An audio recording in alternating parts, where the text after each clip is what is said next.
নমস্কার বন্ধুরা, আমি মানু। আপনাদেরকে অনেক অনেক স্বাগত আমাদের এই ছোট্ট ইউটিউব চ্যানেল মানু পাত্রতে।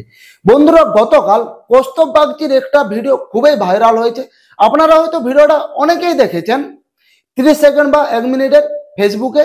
কিন্তু এখনো পর্যন্ত যারা যারা ফুল ভিডিওটি দেখেননি, ফুল ভিডিওটি অবশ্যই দেখবেন। আমি আপনাদেরকে হাত জোড় করে রিকোয়েস্ট করছি, কারণ ওই ভিডিওর মধ্য দিয়ে গতকাল কৌস্তব বাগচি পিএনসিপি রিমুভাল বিল নিয়ে এবিপি আনন্দের যুক্তিতর্কে মঞ্চে কিছু বক্তব্য রাখেন। ওই বক্তব্যের মধ্য দিয়ে কুণাল ঘোষকে নিয়ে তিনি কিছু কথা বলেন। ওই ভিডিওটি সব থেকে বেশি ভাইরাল হয়েছে। কুণাল ঘোষকে একদম চেটে থ করে দিয়েছে ভিডিওর মধ্যে, আপনারা দেখতে পাবেন।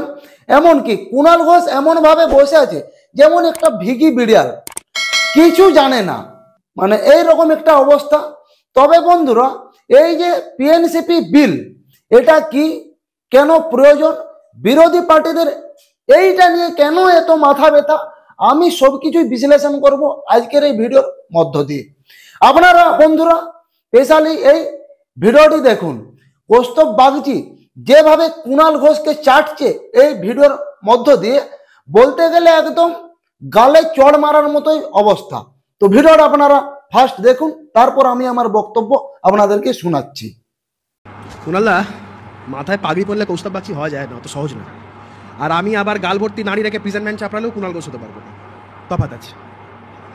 যাই হোক, হ্যাঁ সেটাই বললাম। আমি জানি কুণালদা এটা করবে। কুণালদা খুব এথিক সম্পন্ন একজন মানুষ। তা কুণালদা এতক্ষণ অনেক মোরালিটি নিয়ে কথা বললো। কুণালদার গ্রেপ্তারির আগে বলুন আমাকে অ্যারেস্ট করুন, এটা বলার আগে যদি একটা রেজিগনেশন লেটার লিখে রাজ্যসভার চেয়ারম্যানকে পাঠিয়ে দিতেন, আমি মোরালিটির গ্রাউন্ডে পদত্যাগ করছি, তাহলেই বড় বড় লেকচারবাজিগুলো লোকে শুনতে ভালো লাগতো। তখন মুখ্যমন্ত্রীকে অ্যারেস্ট করুন দরকার ছিল না। না, আমি একটা সিরিয়াস পলিটিশিয়ান হয়ে কান্নাকাটি করবো মুখ্যমন্ত্রী অ্যারেস্ট করুন, মুখ্যমন্ত্রীর পুলিশ ধরে নিয়ে যাচ্ছে। আজ অব্দি অন রেকর্ড একটা চিঠি নেই, একটা রিটেন অ্যাপোলজি নেই যেখানে উনি মুখ্যমন্ত্রীর কাছে ক্ষমা চেয়ে বলছেন যে মুখ্যমন্ত্রীর কাছে আমি ভুল করেছি, মুখ্যমন্ত্রীকে আমি চোর বলেছিলাম। যাই হোক, তাকেই ডিপেন্ড করছে।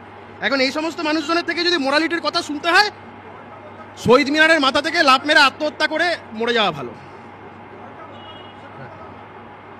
মুখ্যমন্ত্রীকে চোর বললেন কেন কুণালদা? যাই হোক, এবারে বলি, আমি জানি বলতে দেবে না, এটা স্বভাব। বলছে কুণালদা, মার্টিন লুথার কিং জুনিয়র নাম শুনেছেন? Martin Luther King the junior, উনি বলছেন একটা খুব সুন্দর কথা উনি বলেছিলেন, morality cannot be legislated, morality cannot be legislated, but behavior can be regulated. Morality cannot be legislated, but behavior can be regulated.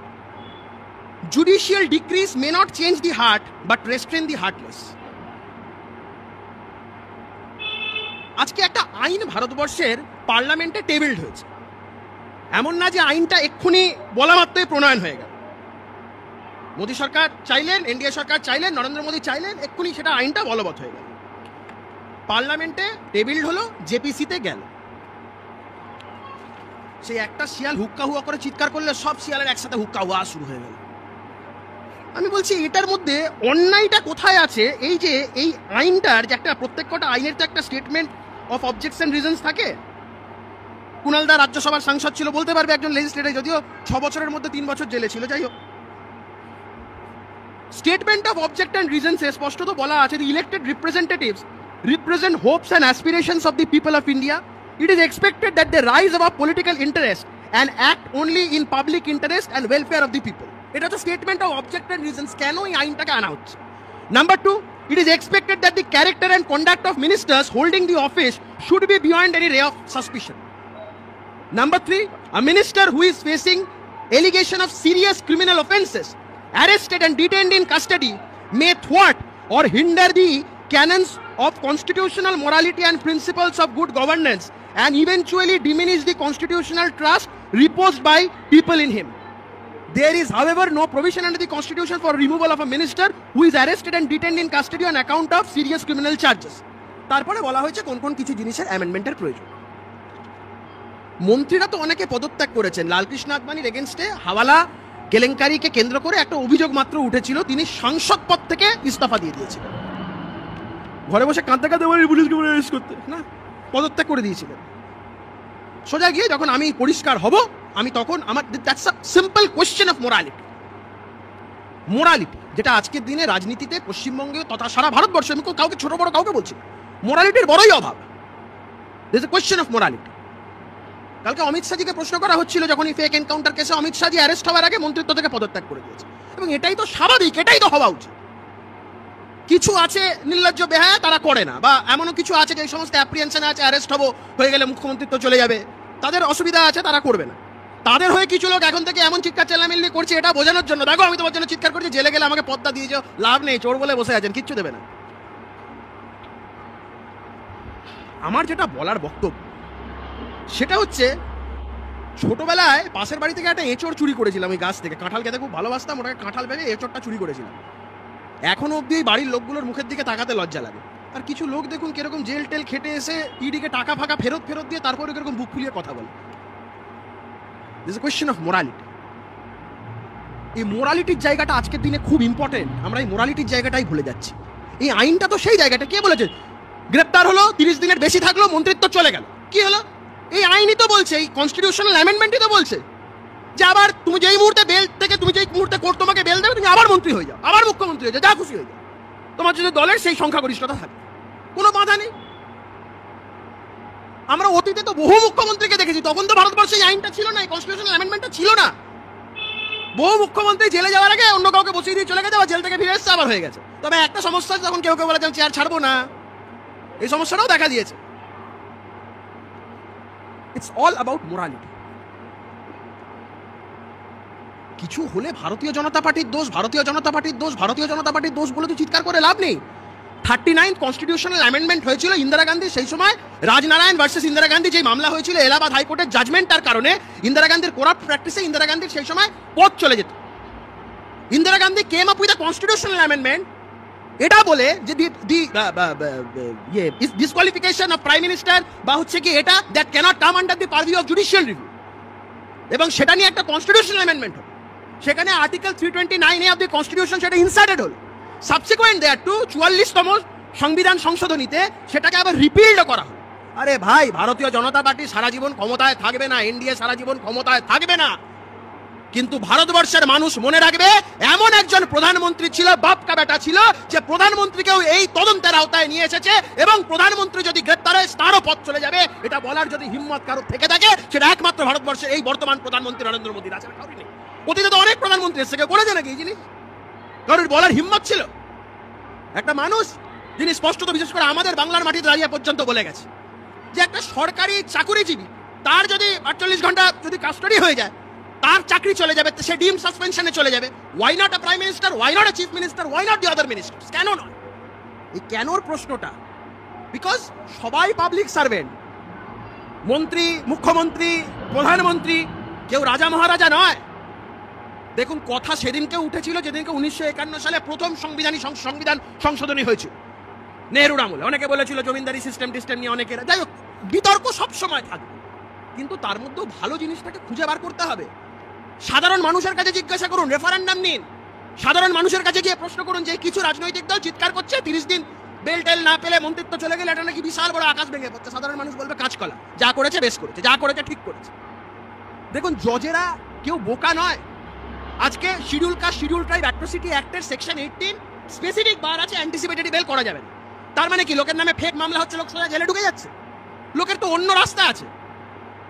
আরে উকিলের চেম্বারে বাইরে একটা খুব সুন্দর সাইনবোর্ড ছিল একটা সময়, সুমন, একটা খুব মজার জিনিস জানো তো, বলছে where there is a will there is a way, where there is a will there is a way, where there is a way there is a law, where there is a law there are some loopholes, and for that I am there. মানে এটা হচ্ছে, উকিলরা তো আছে রে ভাই, ল অফিসার্সরা আছে, court অফিসার্সরা আছে, Jazeera আছে, তাদের উপরে ভরসা রাখতে হবে। অ্যান্টিসিপেটরি বেল বার্ড হয়েছে মানে একটা মানুষ গিয়ে রিভিশনাল কোর্টে গিয়ে সেটাকে তার প্রপার্টি চ্যালেঞ্জ করছে না, এটা হচ্ছে না, তার উপরেও স্টে পাচ্ছে লোকে। 30 দিন সময় আছে। কোর্ট বোকা নয়, যদি কারোর এগেইনস্টে কোনো চার্জেস না থাকে, prima facie, if there is no offence made out, court একটা লোককে এমনি জেলের ভেতর রাখবে না। Section 37 of the NDPS act puts a bar, যেখানে আগে এটা নিয়ে বহু হতো, কমার্শিয়াল কোয়ান্টিটিতে যদি কোনো নার্কোটিক কন্ট্রাব্যান্ড পাওয়া যেত, তাহলে সেই ক্ষেত্রে লোকের বেল হতো না, কমার্শিয়াল যদি কোয়ান্টিটি নেওয়া হতো। তাতে কি হয়েছে? পরবর্তীকালে law is moulded in that part.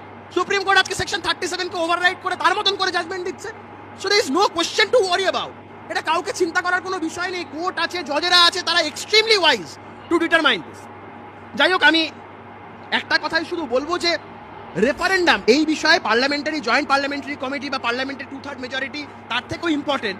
যদি আজকের দিনে দাঁড়িয়ে গণভোট হয় সারা ভারতবর্ষ জুড়ে, যদি একটা রেফারেন্ডামের প্রশ্ন হয়, আমি মনে করি আজকের দিনের যা অবস্থা, ভারতবর্ষের মানুষের যা চাহিদা, হই হই করে এই সংবিধান সংশোধনী পাস হবে, কেউ রুখতে পারবে না।